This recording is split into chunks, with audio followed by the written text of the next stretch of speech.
Bismillahirrahmanirrahim. We are studying chapter number 20 of the second year biology. Today topic is chromosomal theory of inheritance. A central role for the chromosome in heredity was first suggested in 1900 by the German genetist Karl Korens in one of the papers announcing the rediscovery of the Mendel's work. Soon after, observation that similar chromosome paired with one another during meiosis lead to directly the chromosomal theory of inheritance, first formulated by the American Walter Sutton in 1902. Several pieces of evidence supported Sutton's theory. One was that reproduction involves the initial union of two cells, eggs and sperms. If Mendel's model was correct, then these two gametes must make equal heredity contributions. Sperm, however, contain little cytoplasm, suggesting that the heredity material must reside within the nuclei of gametes. Furthermore, while diploid individuals have two copies of each pair of homologous chromosomes, gametes have only one. This observation was consistent with the Mendel's model, in which diploid individuals have two copies of each heritable genes and gametes have one. Finally, chromosomes segregate during meiosis, and each pair of homologous orient on the metaphase plate independently of every other pair.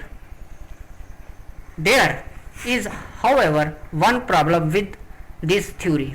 If Mendelian characters are determined by the genes located on the chromosome, and if the independent assortment of the Mendelian traits reflects the independent assortment of chromosome in meiosis, why does the number of characters that assort independently in a given kind of the organism often greatly exceed the number of the chromosome pair the organism possesses?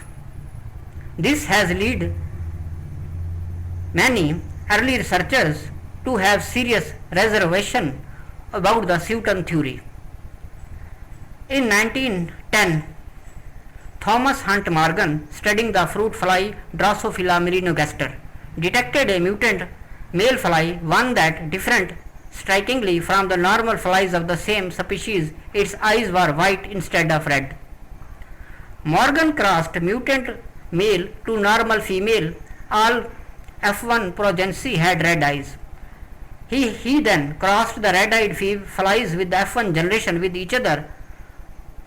Out of this 4,252 F2 progeny, Morgan examined 782, 18% had white eyes. Although ratio of red eye to white eyes in F2 progeny was greater than 3:1, the results of the cross nevertheless provides the clear evidence that eye color segregate. However, there was something about the outcome that was strange and totally unpredicted by the Mendel's theory. All of the white flies, F2 flies, were male. This result be explained? How this result could be explained? Perhaps it was impossible for a white-eyed female fly to exist. Such individuals might not be viable for some unknown reasons. To test this idea, Morgan crossed the female F1 progeny with the original white-eyed male. He obtained both white-eyed, red-eyed males and females in 1:1:1 ratio. Just a Mendelian theory predicted. Hence a female could have white eyes. Why then there no white-eyed female among the progeny of the F1 cross? The solution to this puzzle involved the sex. The genes causing the white-eyed trait in the Drosophila resides only on X chromosome. It is absent from the Y chromosome. A trait determined by the genes on the X chromosome is said to be X sex linked. Knowing that The white eye trait is recessive to the red eye trait. The Morgan results was a natural consequence of the Mendelian assortment of the chromosomes. Morgan experiment was one of the most important in the history of the genetics because it presented the first clear evidence that the genes determining Mendelian traits do indeed resides on the chromosome, such Sutton had proposed. The chromosomal theory of the inheritance therefore propounds that genes are located on chromosomes.